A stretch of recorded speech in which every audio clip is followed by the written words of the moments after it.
Olá pessoal, hoje nós vamos falar sobre as leis do movimento, também conhecida como as leis de Newton. São três as leis que nós vamos estudar hoje: a lei da inércia, o princípio fundamental da dinâmica e a lei de ação e reação. Essas leis elas são muito importantes porque são as que regem toda a física do nosso cotidiano.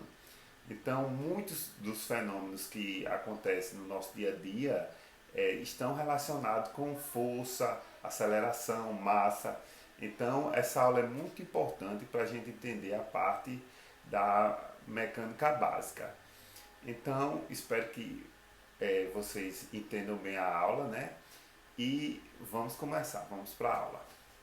Então, falando aqui sobre as leis do movimento, nós temos três: a lei da inércia, o princípio fundamental da dinâmica e a terceira, que é a ação e reação. Porém, antes de falar dessas leis, a gente vai falar um pouco sobre Isaac Newton. Ele foi um cientista muito importante. Até hoje nós continuamos estudando, lembrando que apesar de Isaac Newton ele ser muito famoso e reconhecido, ele é, não, pode, não podemos deixar de dar créditos aos outros que vieram antes dele, né? Que ele usou muitas das suas teorias foi baseadas em outros grandes cientistas. Inclusive ele até cita isso em algumas oportunidades. Então, das contribuições que Newton deu, podemos colocar aqui uma entre as mais importantes foi as contribuições que ele deu para o cálculo diferencial, né? O teorema binomial, a lei da gravitação universal, que ele ficou muito famoso por ela, e ele foi também o responsável por construir o primeiro telescópio de reflexão. Então, vocês podem notar que Newton ele teve engajamento tanto na área da física como também na área da matemática. Até porque naquela época não tinha essa diferenciação entre as ciências, entendeu? O pessoal que estudava uma coisa também tentava estudar em outra. Newton ele também deu contribuições para a ótica, o estudo da luz, né? Ele conseguiu demonstrar que a luz branca era feita por todas as outras cores. Então, Newton ele tem grande importância para a física do nosso dia a dia.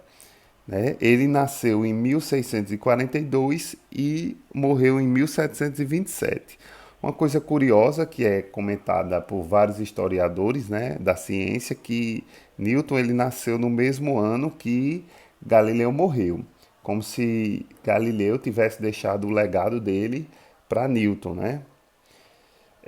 A primeira lei de Newton, também conhecida como o princípio da inércia, diz o seguinte, né? Antes de falar o que ela diz, vou mostrar aqui alguns exemplos. Então imagine aqui que está um cavaleiro, né? E de repente o cavalo se assusta. O cavaleiro e o cavalo estavam andando junto. Então quando o cavalo freia, o que é que acontece? O cavalo parou, mas a pessoa que estava em cima do cavalo não. Ele continuou indo para frente, né? Ele é atirado para frente quando o cavalo para de repente. Esse outro exemplo aqui, ó, é um carro quando bate em um muro, não é? O que é que aconteceu aí com o passageiro não, o motorista, né? Ele foi arremessado para fora do carro. Eles estão se movendo, tanto o condutor como o veículo, eles estão se movendo com a mesma velocidade. Quando há uma força que faz com que o carro pare bruscamente, há uma tendência desse motorista continuar o movimento que ele vinha junto com o carro, né? Porque o impacto aí foi na parte do carro. Então a tendência é que ele continue esse movimento. Então ele é projetado para frente, com a mesma velocidade, porque ele tende a manter a velocidade que ele tinha. Então, o que diz essa lei? Que quando um conjunto de forças que atuam no corpo é nula, se o corpo está em repouso, ele continua em repouso. Se ele está em movimento, ele continua com a velocidade que ele trazia. Então, Essa primeira lei de Newton ela é bem simples de você entender para o repouso, né? Imagine aí que você tem um objeto que está sobre uma mesa, você sabe que esse objeto ele só vai se movimentar se alguém for lá e aplicar uma força sobre ele. Mas essa primeira lei da inércia, ela também serve para explicar a situação em que o corpo está em movimento. Então, se o corpo está se movendo, ele, para ele alterar o seu movimento, há necessidade de uma força resultante diferente de zero. Por quê? Porque antes o pessoal achava que para haver o movimento era necessária a ação de uma força. Né? Eu posso até citar alguns exemplos. Né? O pessoal usava, por exemplo, o exemplo de uma caravela, um barco à vela. Ele estava se movendo por quê? Porque existia uma força que eram os ventos que estava fazendo o barco sempre se mover. Mas tinha situações que, por exemplo, quando você dispara uma flecha, não tem, o vento não continua empurrando, não fica empurrando a flecha. E a flecha continua se movimentando. Então, essa parte aí desse conceito que você precisava de força para haver movimento, mudou a partir de Newton. Né? Então, Newton acabou com isso. Para haver movimento, não há necessidade de força. A força ela serve para quê? Inclusive, naquela época, eles nem chamavam de força, chamava de ímpeto. A força ela serve para alterar o estado de movimento. Então, a força ela vai servir para parar o objeto ou para acelerar o objeto. Então, se um objeto ele já está se movendo, ele vai continuar se movendo até que uma força atue sobre ele, seja para acelerar ou seja para frear.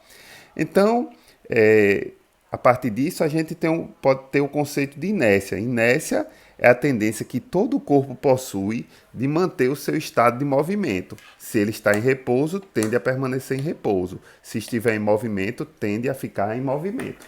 Então, esse aí é o conceito de inércia que nós usamos. Agora vejam aí mais algumas aplicações dessa primeira lei de Newton. Aqui eu peguei uma imagem, né, de um caminhão com uma pedra enorme no baú e o caminhão freia, porém a pedra continua indo para frente e termina amassando o caminhão. Por que isso acontece? Justamente pela tendência dos corpos a tenderem a permanecer no seu estado de inércia. Então a pedra ela vinha se movendo junto com o caminhão. Quando o caminhão freia, ela tende a continuar esse movimento. E já que o atrito entre o caminhão, entre o baú do caminhão e a pedra não é suficiente para frear, ela continua indo para frente. Né? Diferente do atrito entre os pneus e a pista, né? Que consegue fazer com que o caminhão freie. Porém, a pedra não. Aí aqui, esse segundo problema, né? Será que essa situação aí realmente ela acontece ou não? Vocês acham que isso aqui é verdadeiro ou falso? Bom, então, de acordo com a primeira lei de Newton, né? Os corpos, nosso saltador aqui, né? Ele está se movendo junto com o veículo. Então, ele está com uma certa velocidade v igual à velocidade do veículo. Quando ele salta, não é? Há a tendência dele manter o seu estado de movimento, seu estado de inércia. Então, ele continua indo para frente. Então, essa situação aqui, ela não acontece considerando que o carro ele está se movendo com a velocidade constante. Quando é que isso aqui poderia acontecer? Se no instante que ele saltou, o carro acelerasse bruscamente, mas tem que ser uma aceleração muito grande para fazer com que o carro fosse de maneira que ele não conseguisse acompanhar. E ele não ia ser arremessado para trás, ele ia continuar indo um pouco para frente, né? Isso caso o carro acelerasse bruscamente e poderia ser ido para fora se o carro acelerasse. Se o carro não acelerar ele cairia dentro da piscina. Então essa imagem é falsa. E caso o carro freasse bruscamente, aí sim, ele seria arremessado para a frente do carro, né? Se o carro freasse, ele não ia cair dentro da piscina, não. Ele ia cair na frente do carro. Beleza? Então, continuando. Vamos falar agora da segunda lei de Newton, né, que é conhecido como a lei fundamental da dinâmica. Então, ela diz o quê? Sempre que um corpo atua sobre um conjunto de forças resultantes, não nula, a força resultante é diretamente proporcional à aceleração adquirida. Então, essa fórmula aqui ela é bem intuitiva, né? Ela diz o quê? Que força resultante é igual a massa vezes aceleração. Então, a força que você precisa aplicar no corpo, ela depende primeiro da massa, não é? Quanto mais massa ele tiver, mais resistência o corpo vai ter à aplicação da força. E a aceleração também. Quanto mais aceleração você quer imprimir em um corpo, mais força você precisa, né?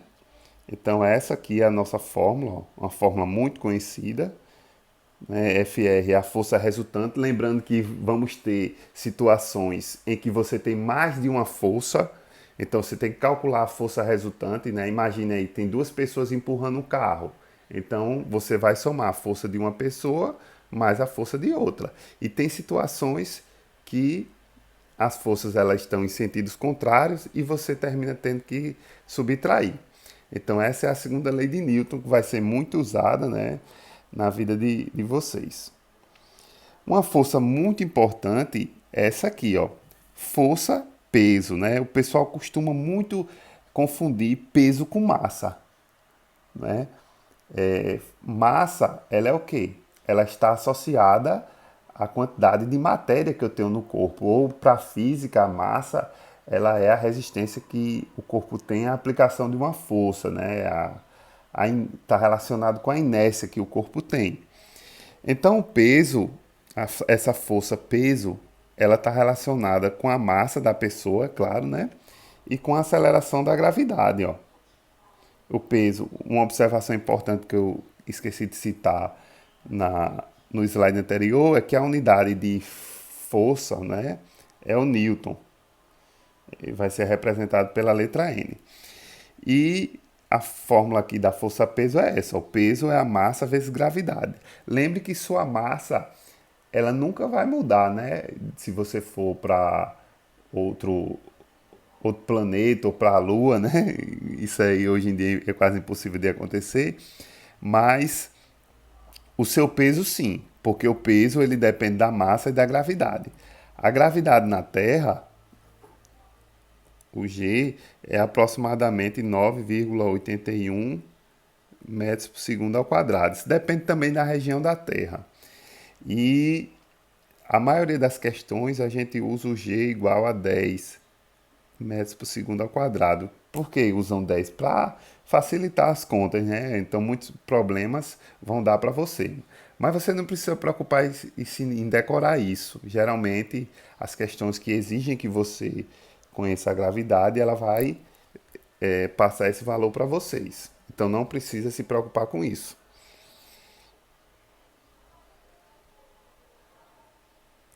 Logo, vamos fazer esse exemplo aqui. Esse exemplo diz o seguinte, ó, um corpo de 10 kg de massa desloca-se com um movimento retilíneo, a velocidade de 10 metros por segundo, quando sobre ele atuou uma força F constante no sentido do movimento, fazendo com que a velocidade do corpo passe para 20 metros por segundo em 10 segundos. Então, para calcular isso aí, a letra A ele pede primeiro a aceleração que atua sobre o corpo. Então, a fórmula de aceleração, ó, para quem não viu ainda, ó, é essa aqui, ó. Aceleração é variação da velocidade dividido pelo tempo. Aí, variação de velocidade é o quê? A velocidade final dele, que é 20, menos a inicial, que é 10. Em quanto tempo ele faz isso? Em 10 segundos. Aí você faz, ó, 20 menos 10 dá 10 dividido por 10. Logo, minha aceleração é de 1 metro por segundo ao quadrado.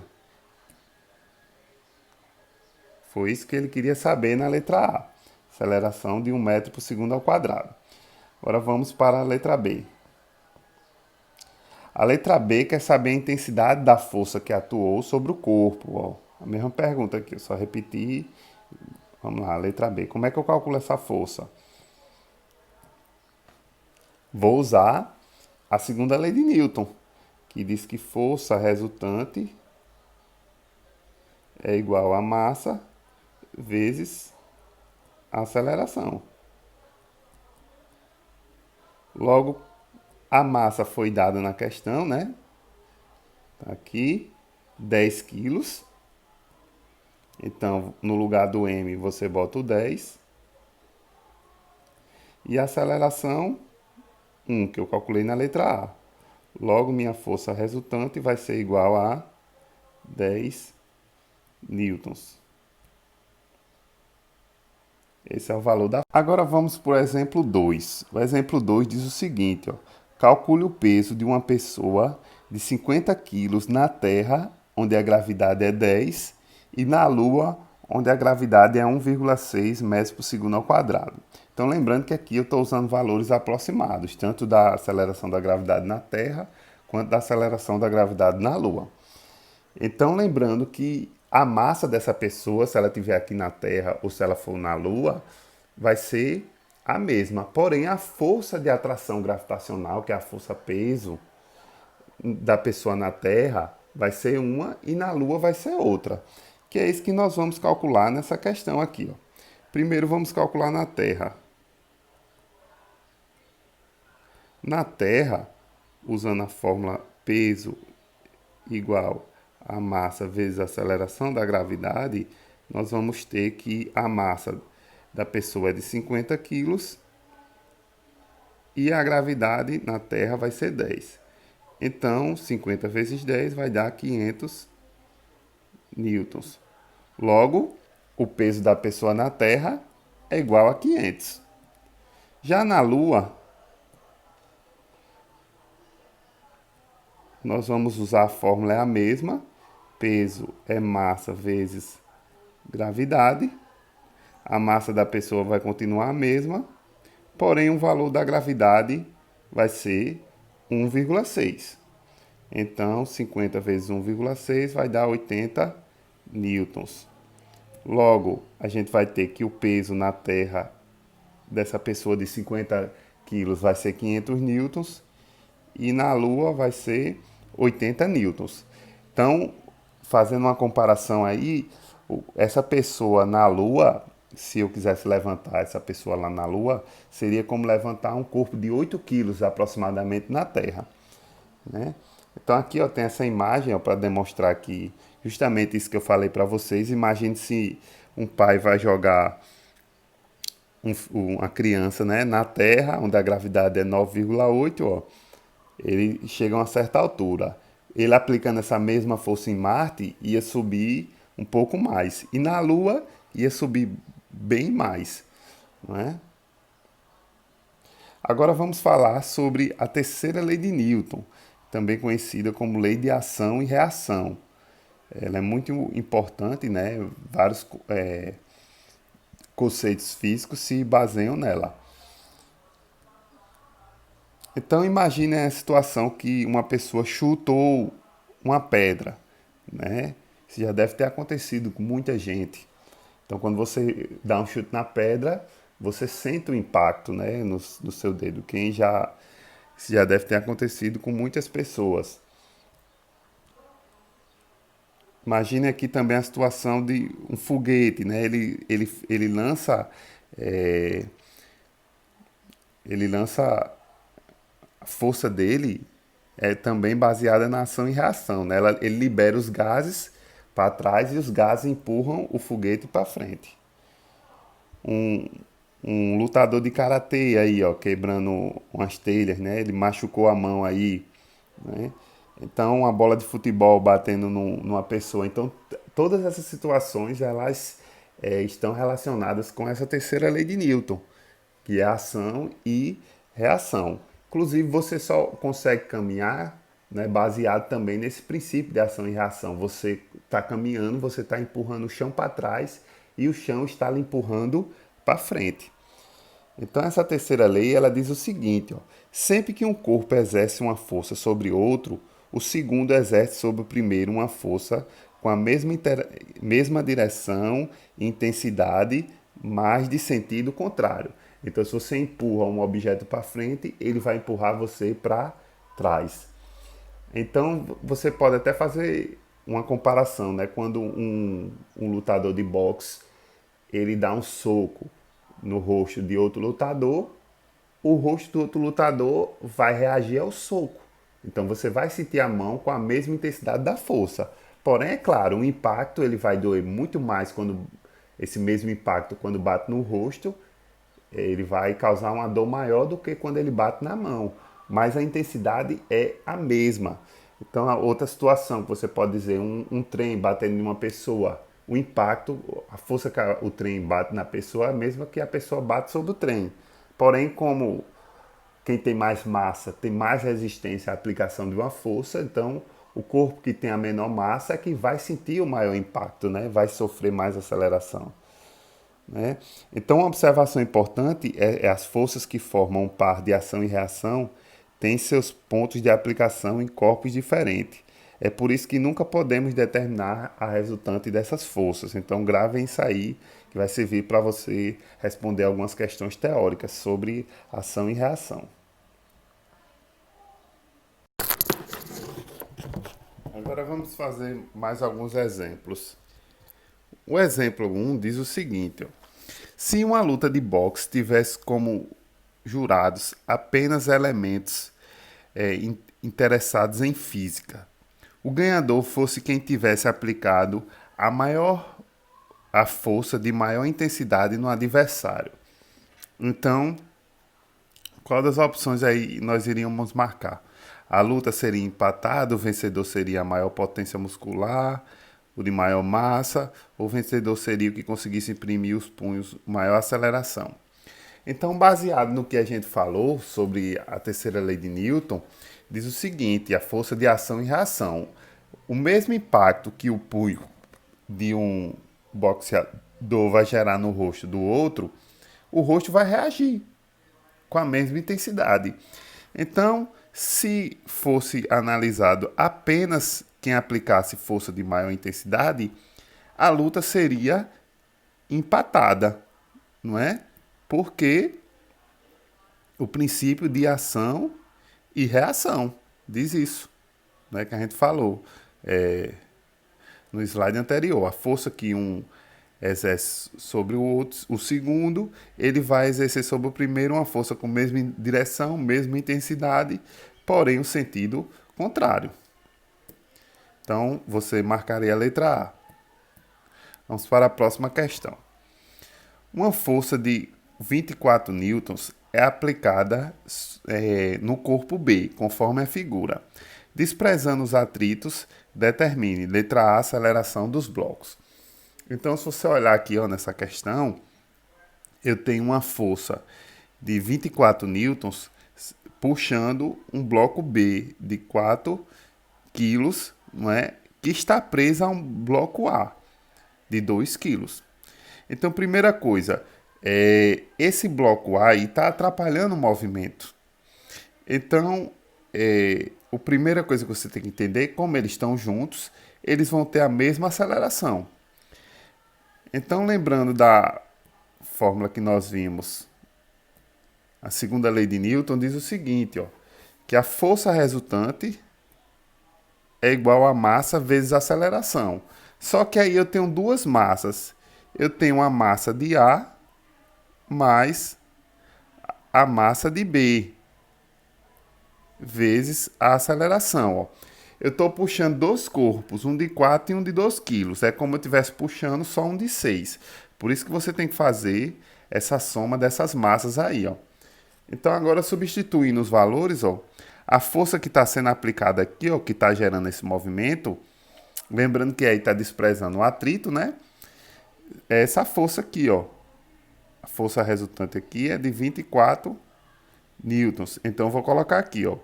24 é igual a 2 mais 4 vezes a aceleração.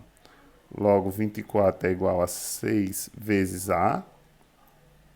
Então, se eu quero o valor de A, eu vou passar o 6 que está multiplicando A para o outro lado, dividindo, né? Então, 24 dividido por 6 dá 4 metros por segundo ao quadrado. Então, guardem essa informação, né?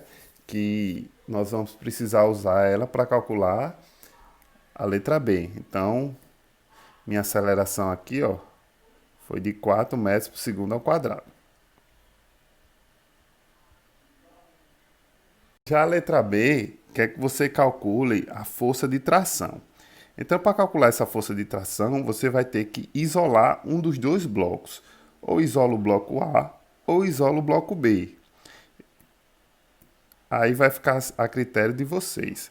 Então, observem aqui, ó, se você isolar o bloco A, você vai ver quais são as forças que estão atuando sobre o bloco A. Eu tenho uma força de tração para cá, não é? Que a corda está puxando ele. Então, o bloco A só existe uma força atuando sobre ele. Já se eu pegar o bloco B vai ter duas forças atuando sobre nele, ó. Você tem essa força F para cá e você tem a força de tração, porque quando o B puxa o A para frente, o A puxa o B para trás com a mesma intensidade. Então essas trações aqui são até iguais. A força que o B puxa o A é a mesma força que o A puxa o B. Então, aqui você vai escolher um dos dois para isolar. É mais fácil você trabalhar com o quê? Com o bloco A, porque o bloco A você só tem uma força. Aí você vai fazer isso, ó. Você vai escrever que a força resultante em A vai ser a massa de A vezes a aceleração, que é a segunda lei de Newton. Se eu só tenho uma força atuando, a força resultante em A é justamente essa tração, ó. Logo, minha massa de A, que é 2, a aceleração que eu calculei na letra A, 4. Então, a tração aqui é de 8 newtons. Se eu for isolar o bloco B, vocês vão ver que vai dar o mesmo resultado. Ó. Eu vou fazer assim, ó, força resultante em B. Se eu tenho duas forças, uma para um lado e uma para o outro, a resultante vai ser o quê? Vai ser a subtração delas. Então imagine um cabo de guerra, você tem duas pessoas, você e seu colega, puxando a corda para um lado e a corda para o outro. A resultante vai ser a sua força menos a força dele. E o movimento vai para o lado de onde? Para o lado da maior força. Então você vai fazer aqui, ó, isolando esse bloco B, eu tenho essa força F aqui para cá, menos a força de tração. Não é isso? Então, por que F menos T e não T menos F? Porque o F é maior. Então, o sentido do movimento aqui, ó, tá para cá, para o lado da força F. Aí você vai fazer a mesma coisa, ó. Quem é a força resultante em B? Massa de B vezes a aceleração. Essa força F eu calculei não, foi dado na questão, ó. Tem aqui, é 24, menos a tração, que é o que eu quero descobrir. Aí vamos substituir os valores. A massa de B é 4, a aceleração é 4 também, ó. Vai dar 24 menos T, eu repito. E agora eu faço o quê? Letras para um lado e números para o outro. Esse menos T, ele vem para cá, ó, para esse lado positivo. Aí vai ficar 24. E esse 4 vezes 4 é 16. Esse 16 que está positivo vem para esse lado negativo. Logo, 24 menos 16 também vai dar 8 newton, não é? Outra coisa que acabou de demonstrar a veracidade da terceira lei de Newton. Veja que a força que A puxa o B é a mesma que o B puxa o A, que é essa força de tração aí que deu 8 newtons. Fim.